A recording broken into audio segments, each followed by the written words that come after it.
Hello, I'm Karena. and I'm Jamie. Welcome to As Told by ADHD. This podcast is the brainchild of two best friends with ADHD who share a passion for learning and a knack for finding the most fascinating tidbits of knowledge. Each week, we embark on a wild and hilarious journey of discovery as we dive headfirst into topics that pique our curiosity. From dark folklore to bizarre statistics, cultural ceremonies to famous dead people, we're here to entertain, educate, and tickle your funny bone. This week on As Told by ADHD, I'm sitting comfy because Jamie's about to make things very chaotic and I need to feel safe because she's going to go into her field festivals and I'm not ready. I think you might be. I don't know. So I'm just going to go ahead and jump right into it because it's really wild that last episode you actually mentioned the one I'm doing. Woodstock, You're not. 1999. And it's way worse than you think it is. I already thought it was really bad. That means you found worse. stuff. Oh, Okay. my God. So, I'm not ready. Okay, I'm ready. I'm ready. okay. Okay. Before we get into Woodstock 1999, let's go to its predecessor. Woodstock 1969. Imagine, it's 1969. The Vietnam War is raging. Young people are being drafted. Trust in the government is falling apart. And an entire generation started to reject the polished American dream. And in the middle of the chaos, there's a man named Michael Lang, 24 years old. He decides, I want a place where peace and love can soar, where there's no war, there's no worries, everybody is just loving each other hand in hand. And that's what he creates. He creates Woodstock, and he gets the lineup of the century, in my opinion. Wow. Nearly 500,000 people flood a dairy farm in New York.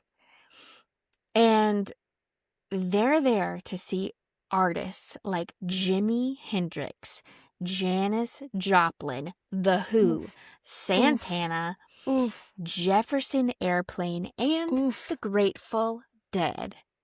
Okay, Oof. and there's so many more too. Like this lineup, 3 days long. It was a lineup I wish I could have seen.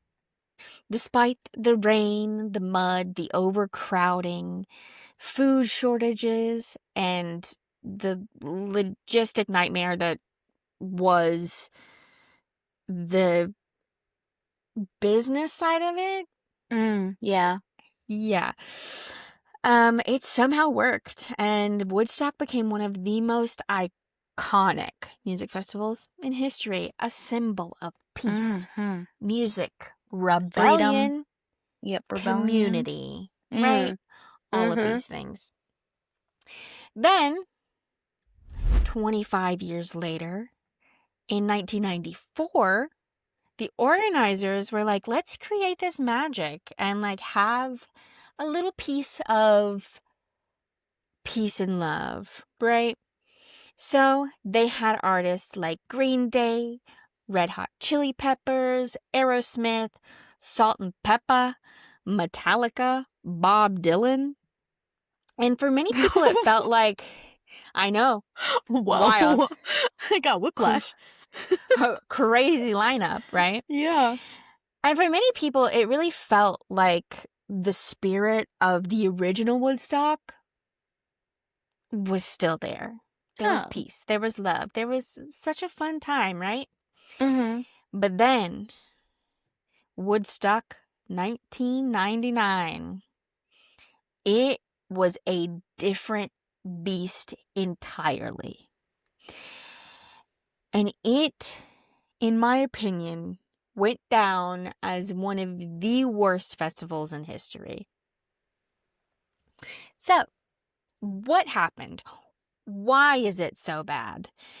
Well, let's talk about why they decided to have one in 1999. So, 1994, 25 years later, it was kind of an anniversary of sorts. But 1999 was the year of Columbine. The creator, Michael Lang, was like, I have children in high school right now, and I want to bring to them a piece of that peace and love that I experienced in 1969. So he was like, I'm going to do it. I'm going to create or recreate such a beautiful experience. And my children are going to know that peace and love still exist in a world where people can walk into a school and just shoot people. So that was his dream. He then got in touch with a concert promoter named John Shear. And John scheduled the lineup. Something about him, though, is he's extremely capitalistic. He's very money forward. He's very, what's going to be best for me, right? So he picked the most popular bands in that time period, besides like NSYNC and Britney Spears. He got what was being played on the radio most. And he got some pretty good stuff.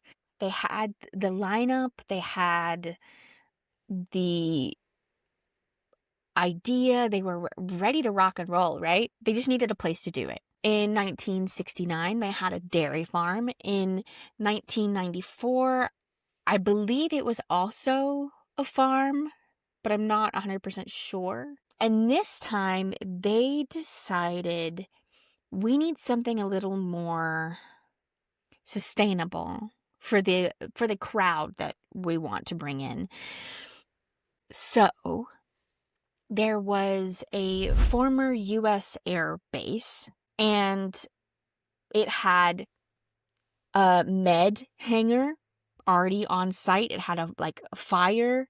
Like, if there was like a fire, they had like little fire trucks that could come out and help. Like, it had everything they needed.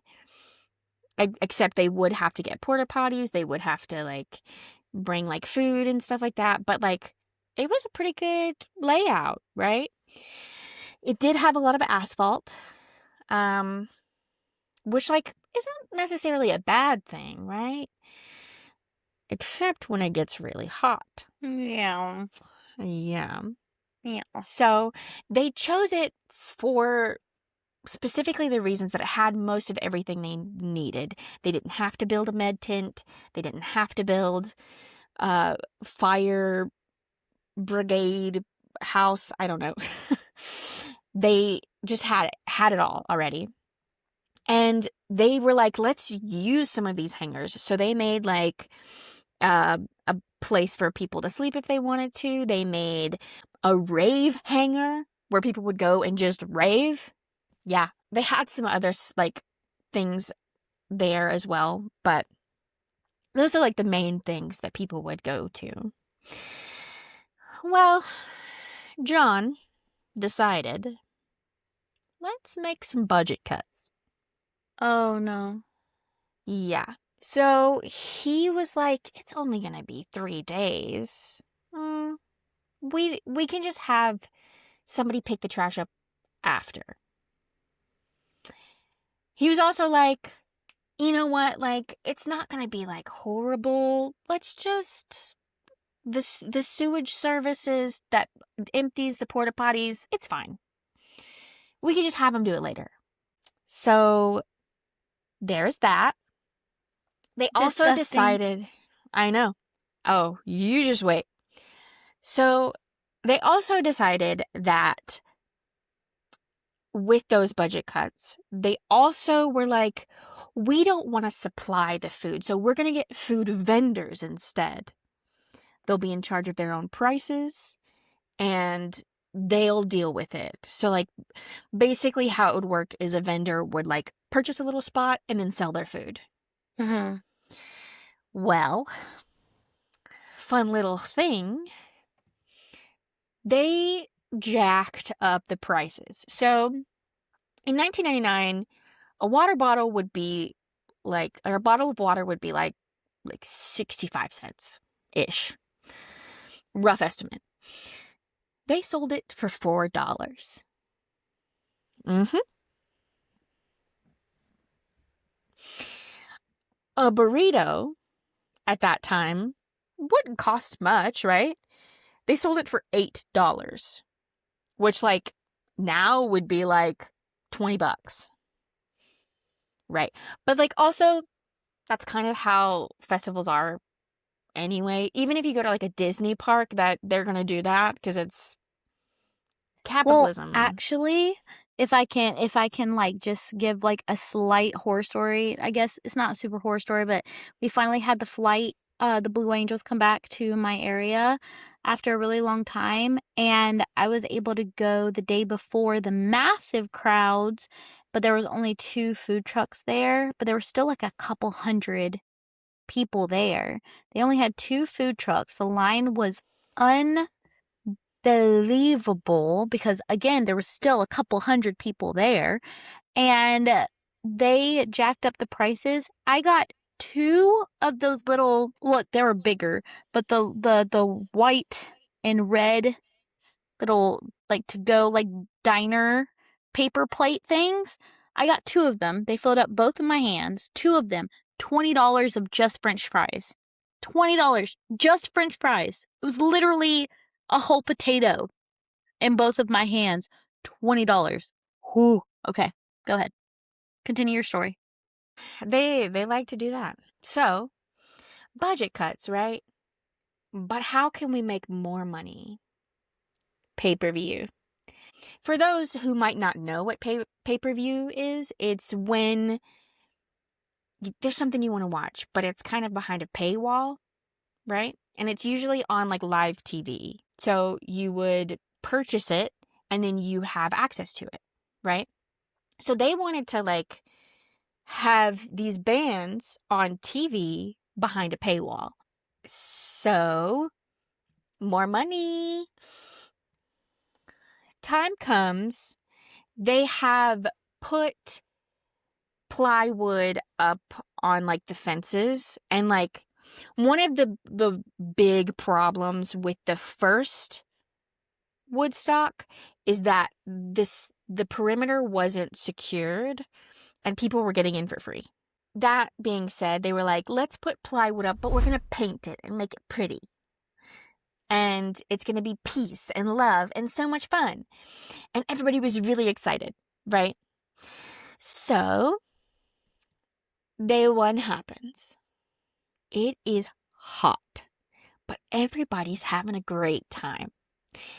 Everybody's dehydrated, kind of, but, like, it's fine because even though they took everybody's water and other drinks, anything food or water related, they took at the gate, right?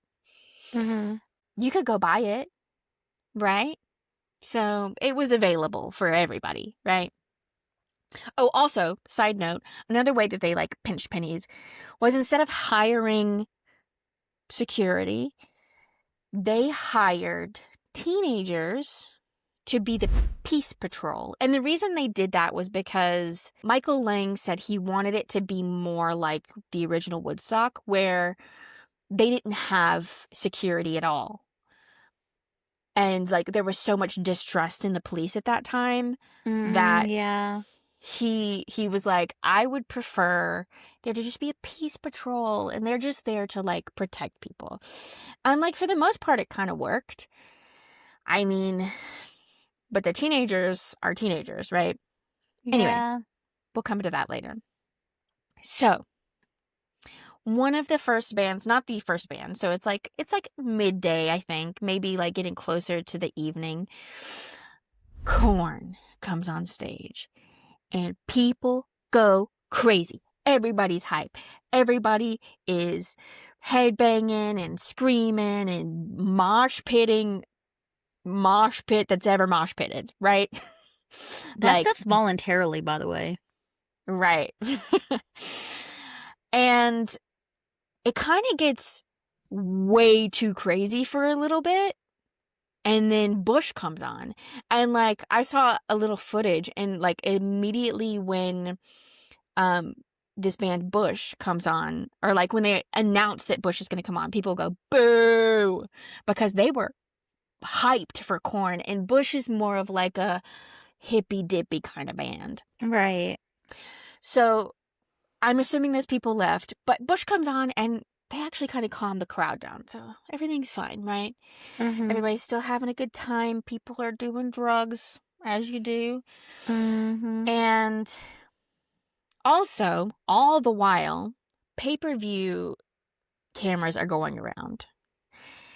And it's not what you think it was supposed to be. It's like Girls Gone Wild. Fair. Not only that, there's tons of men being extremely gross, right? Yeah. Women are flashing the camera. Pay-per-view being there really made people want to show out. Like, show out. Like, there was this one guy who was like, I told you I'd be on TV. I told you. And he like started hitting himself in the head with some random thing he found, I guess. I don't know. There was another person who like, this girl was flashing the camera and he comes up and like starts groping her. And like, it's all kinds of crazy, right? So again, men are being extremely gross. There was even like one moment I watched, because there was like footage of it all. Sheryl Crow was on stage and she was singing. She was having a great time. And people were catcalling her, being like, show your tits. In between songs, she heard that and she went, you would need to pay a lot more than you paid to be here to see my tits, honey. So, Queen, love her. Period. And like to kind of look into the psychology of this era, of like what media might have had like a role in this. Think about the most popular movie at this time, American Pie. Yeah. Also think about another popular movie, Fight Club. So, which is why the guys were getting a little violent towards themselves, I guess. I don't know. So, the day winds down. Day 2. It's so much hotter. Yeah. Not only that, there's so much trash everywhere. And nobody's picking it up. And all of the trash cans are so full. They're overflowing. It becomes like a trash pile on top of the trash cans. And no one was picking it up. There wasn't even like Peace Patrol coming around and putting it in bags and taking it off. So, pretty gross. And at this point, the porta potty started smelling very bad. And was very gross. People were kind of hungover from the night before. The food was overpriced. And the water was overpriced. Everybody's dehydrated. Everybody's sweating. And everybody's going broke. At this point, there's a shift in midday. There's a shift in energy in the crowd. People are kind of a little more angry than they were the day before. And almost all throughout the day, people are throwing bottles on stage. Their precious water. Oh, no, they're I'm empty. mad. No, I'm just messing. Yeah. I'm mad. Yeah. And then Limp Bizkit comes on stage. Oh, that's a good one. And the lead singer, he steps on stage and they are freaking out. It's like euphoria that you've never experienced before, right? You can just see it on his face. He's controlling this crowd. He's like telling them how to jump, and like everybody's doing it. It's a big wave in the crowd. Like everybody is there and having the time of their life. And he's like getting this crowd riled up. And then he plays the song Break Shit. And I don't know if you know this song. I do. But for those who don't, it's basically saying if you've had a bad day and you have anger, break shit and you'll feel better. Guess what started to happen? Things were getting broken. People started breaking shit. The soundstage had a little fence around it. They put plywood on it and painted it black. They started tearing down all of this plywood and they started using it to crowd surf. Not only that, the lead singer of Limp Bizkit decided, I want to do that. He somehow, like, plywood gets sent up towards the front. He jumps on it and he starts crowd surfing. And like you could tell his security team were freaking out because they're like holding it, trying to keep it from moving out into the crowd. Right. Because this is like a sea of hundreds of thousands of people. Like, yeah. So they're like holding it as hard as they can. And he ends up getting back on stage. He finishes his set. He riled them up so much and then just left. And it was like this air of like excited anger just was lingering in the crowd. And I thought that's when shit was about to go down. Not quite. Not yet. Okay. So then, after he has his set, everybody's still so pumped. But he was the last one of the night. So where are you going to go to keep partying? The rave hangar. Oh. Fatboy Slim is in the rave hangar, right? And he's in there DJing, having a great time. And then all of a sudden, there's a van driving through the crowds really slowly, and there's people dancing on it. And John, the capitalistic motherfucker, he's like, the fuck? And then there's a couple other people that's like, the fuck? They realize it was one of their vans.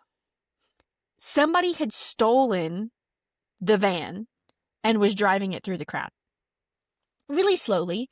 Nobody was getting hurt. People were moving out of the way of it. But still. So they go get the van back. The guy who's driving is so incredibly high.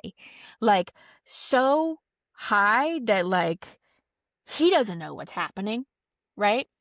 Oh, yeah, and I forgot to mention, when Limp Bizkit was, like, performing, not only were they tearing shit down, there was this one journalist that was there just observing.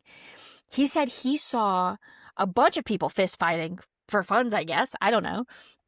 And then somebody broke a glass bottle over this girl's head. She was taken to the medical tent and he followed.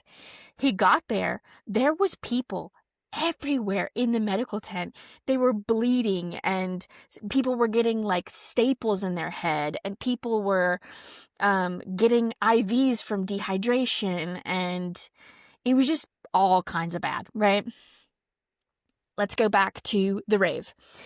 So one of the workers, they pull the guy out of the van and they're trying to get everybody out of the van. They open the back of the van.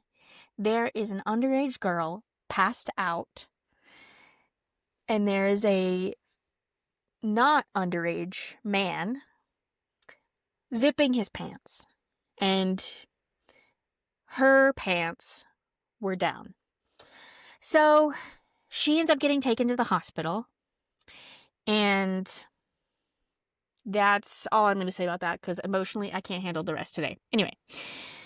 Day 3, there ends up being a press conference, and the organizers of this event tried to make the press conference statement sound like it was going way better than it was.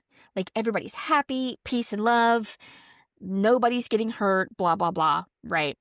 And it had been brought to their attention. They're like, we're seeing people getting hurt. What's happening? And also, like, what was going on with them tearing down plywood yesterday? Like, what was that? And they were like, oh, it's just a couple of bad apples. Like, don't worry about it. We've handled it. It's okay. Did they handle it? No. They just kind of let it happen. And if that's them handling it, then I guess, I don't know. So at this point, there's a difference between a campground with a bunch of tents and tent city where homeless people basically live. This place looked like tent city. There was garbage everywhere. There was people sleeping on the garbage. There was like porta potties at this point were kind of overflowing, so it was disgusting. And not only that, people were getting so angry about the water situation. Like, there were places to fill water if you had something to fill water with, but they took everything, so you really didn't. So somebody was like, I'm going to break these pipes. They break the pipes and point them up, so it's like a little waterfall, right? Or a little fountain. Well, these pipes were fairly close to the porta potties, so it smelled awful. And people were playing in the mud. So they were playing in shit. Literally playing in shit. Also, they were probably high. Who knows? So, again, they're playing in shit. They're dehydrated. They're hungover or high or both. They're going very broke very fast. They're probably so hungry because like they can't afford the food at this point. And not only that, they were starting to run out of food, right? So the bottle of water that's normally outside of this venue around 65 cents was $4. It is now $12. Because they were running out? Mm-hmm. So people at this point started leaving. And then there was like a couple of like MTV people going up and be like, hey, the party's not over. Why are you guys leaving? And they were like, it fucking stinks in there. I want to go take a shower. I'm leaving. So I believe this is the day that Willie Nelson opens. He comes on, sings a couple songs. Everybody's really chill. A little on down the day, an artist named Jewel comes on, and she says while she's on stage, there is a palpable energy shift. These people are not okay in the crowd.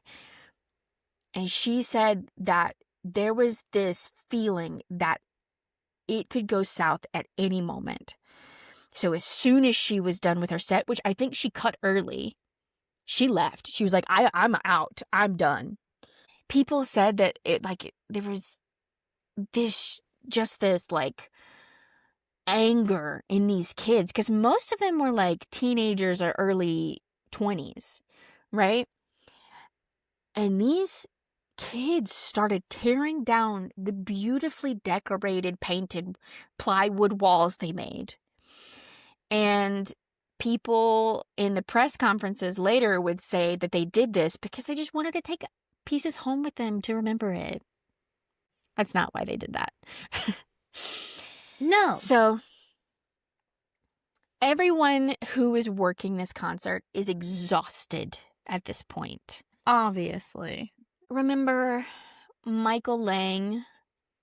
Peace, love, community. He decided that at the end of the night, the last set was the Red Hot Chili Peppers. He was like, I want a candlelight vigil for the people who died in Columbine. So they hand out candles. They light them. Oh, no. And a lot of the workers tried to stop them, and they were like, no. The Red Hot Chili Peppers started playing the song Under the Bridge, which, like, we all know. I can't, like, think of it off the top of my head, but when you hear it, you're like, oh yeah, I know that song. They said that it was kind of like an energy washed over where, like, everything was kind of calm again. And they were like, oh, okay, everything's fine. They finished the song, and then in the distance, a huge fire started. And they were like, whoa, what's happening? At this point, the crowd had been so crazy that, like, not many people wanted much of anything to do with the crowd that, like, was working there. They called the people that they hired to be, like, the fire brigade there, and they were like, no, we're not coming. And they were like, why?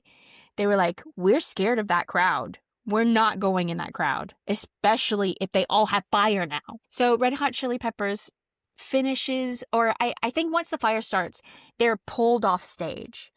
And then somebody goes to the Red Hot Chili Peppers and they're like, hey, can you guys, like, go out there and say something to try to calm the crowd down? Because it's, like, getting really rowdy now again. So they're like, I don't think they're going to listen to me, but, like, we can try. So they go out and they sing the song Fire. And I don't know if you know this song, but the lyrics are something like, can I stand by your fire or something? And dozens of other fires started popping up, like bonfire size. So things started to get a little worse. And at this point, the crowd was so excited because the entire time they had been hearing that there is something really cool after the Red Hot Chili Peppers that's going to end off the festival, right? They're thinking either a huge fireworks show or, like, a surprise guest or something. Like, they're just really excited. It was a video of Jimi Hendrix playing the guitar. And that was it. This is when full-blown chaos ensues. People are angry. They're setting more shit on fire. They set fire to the trailers they didn't realize housed propane tanks. So explosions were happening. They were flipping cars. They ended up going through the vendors' stalls and stealing food, merch, water, drinks. They even found an ATM machine, broke it open, and stole the money. This is when people started climbing on these, like, it looked like radio towers. I'm not 100% sure what they were used for, but it looked like radio towers. They were climbing up and shaking them to the point where they wanted them to fall over. And they did. Full destruction at this point. All the workers, all the vendors went and hid in, like, the main office building. They had to barricade the door to make sure nobody could get in because they were terrified these people were coming to kill them. Which, honestly, yeah, it was crazy. So, eventually, the state troopers showed up and ended the riot. The next morning, it looked like a war zone. It looked like there was smoke in the air. There was trash everywhere. Towers were knocked down. Cars flipped over. And this, like, just the smoke in the air made it look so apocalyptic. It was crazy. So there's a press conference, and of course they tried to minimize it. And they told him it was just a few bad apples. When in reality, my gosh. right? They said it was just like they were like, it was just like a dozen people out of like 100,000 people. It's fine. When in reality, it was thousands of people rioting. They took zero responsibility for what happened. And also, not to mention, majority of the bands that they chose for this lineup, like Korn and Limp Bizkit, their audience was very outcast, like angry outcasts. You know what I mean? So, of course, it's going to bring that type of energy. They were my ringtone in middle school. Hey, gotta do what you gotta do. Just saying. But yeah, what went wrong? Everything. I could chalk it up to one thing. Greed. Greed. Yeah, I was literally about to say that. 3 people ended up dying. I think one of a heat stroke, one, I should have written it down, but 3 people ended up dying, and it's just a tragedy altogether. I'm honestly surprised nobody died in that last riot. I'm shocked. I'm shocked too. Yeah. And I don't know. What did you think? It what are your stressed thoughts? me out. I think it mostly just stressed me out because, like, I know that faith in the government now is just not there. Yeah. But at the same time, would I want, like, just people to rule? I don't think so. No. You know, because yes, these people at this festival were, like, on drugs and, like, were party moods, and they had certain demographics of people there and stuff like that. But at the same time, if you give that much people that much freedom, I mean, all I can say is pack mentality is a thing. Oh, yeah, for sure. And And also, if there's no order at all, like, if there was order there, if there was actual order there would be maybe 100 bad apples out of the tens of thousands. Yeah. You know? But greed and money made it something that is now, like, pretty much non-existent. Like, yes, we have Coachella and we have, like, stuff like that, but that, like Coachella, for example, is so business ran that, yes, people do experience, like, you know, the typical, like, festival fatigue, and there are still heat strokes, and there's still, like, blah, blah, blah, and stuff is jacked up price-wise and stuff like that, but there's order. Right. And also, okay, I do want to point out that these kids were treated like animals. They were sleeping in trash. Also, another thing, so on the 3rd day, somebody came out and, like, tested the water just to make sure it was sanitary. And this is the water that should have been in the pipes, right? This was the water coming out of the pipes. Right. It tested positive for feces. People were drinking that water the entire time, and people left with trench mouth. Like, these kids were treated like animals. That's disgusting. And like, honestly, it looked like Planet of the Apes in the last bit of video that I watched. It literally looked like apocalyptic. It was wild. That's wild. That's absolutely insane. Yeah. But anyway, that was heavy. Come a long way. It was heavy. Yeah. We came a long way from peace and love, 1969 Woodstock to not so peace, not so love, 1999 Woodstock to now. And I think we've learned a lot. I don't think that John learned anything. No. John Shear, I think is what his name was. Because he interviewed for a documentary. And he was like, I think it was a success.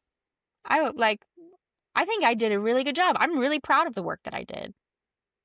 You shouldn't be. You should not be proud of that. He didn't learn a lesson at all. So he's my most hated person in this episode. And if you're watching this, really? Why? Why'd you do?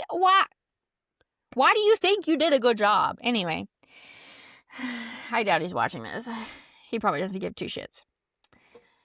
But anyway, I think Goodness that gracious. nothing like that would ever happen again. At least in the U.S. Because I don't we've had think... some 'cause there's pretty so many bad rules failed and- festivals. Yeah, but I think that there are so many rules and regulations these days. And they're just like... yeah. Now, yeah. So I don't think it would ever get to that point ever again. Yeah. I have to read up So. on Astroworld and Fire Festival. Yeah. Those were really, really, really, really bad. But Mm-hmm. yeah. I And will we say didn't forget one about of... those. There's just a lot of Right. stories out there on them. Right. Mhm. And I will say one of my biggest fears is being crushed to death in a crowd. Yeah, Which is me- why yeah. I'm claustrophobic in crowds. I have a So, really bad social anxiety. Yeah. Which is why we're sitting in rooms far away. Well, I have a very social job, Yeah. but Same. that doesn't mean that I still don't get social anxiety. I still get it Oh, plenty. yeah. I just know how to talk to people. Fake it. Yeah. Same. And then when I get home, I'm like, baby, Mhm. I need a hug. Yeah. So, But yeah. After this heaviness, I want you all to go do something nice for yourself right now. Please. Yeah. Start Take by deep drinking your breaths. water. Oh, while you're taking those deep breaths, Yeah. just breathe. sip. Actually, don't breathe. Don't breathe. Don't while breathe you're in water. drinking. Yeah, don't breathe in water. You'll drown. Don't do that. Don't breathe in water. Just, and then, like that, okay? Amazing. Mm-hmm. But yeah, I hope that you guys have a wonderful week, Mm-hmm. or a wonderful day, a wonderful weekend, a wonderful week. And I Mm-hmm. hope that you guys are just nice to yourselves and like Please. don't hit people for funsies. Yeah, don't cause pain to people and things for Right. entertainment. You know? Don't like rile living up a things. crowd and You tell know, them to there's break controlled and there's controlled areas to Oh, break for sure. stuff. shit. There's Yeah, go to a rage controlled room. Yeah, go to a place that is designated for your rage. Do Mhm. not take it out on things that don't are not meant for designated Right. rage. Exactly. Anyway, I hope you guys have such a great time. I don't know. It's late. I'm hungry. I gotta I go. know. We both got off work and came and immediately filmed the podcast. We Yum. are hungry and tired, but we also Mhm. really wanted to tell each other these stories. So, Yes. so we're going to go have a good night, a nice calm night with our bows, and we hope that you take a moment of niceness, of sweetness to yourself. And if we have any comments of people saying what they're doing nice for themselves, we will insert them at the end of our episode. But other than that, we will see you next week. Goodbye. Goodbye. That's what you did. Except what I less dramatic. Bye, guys.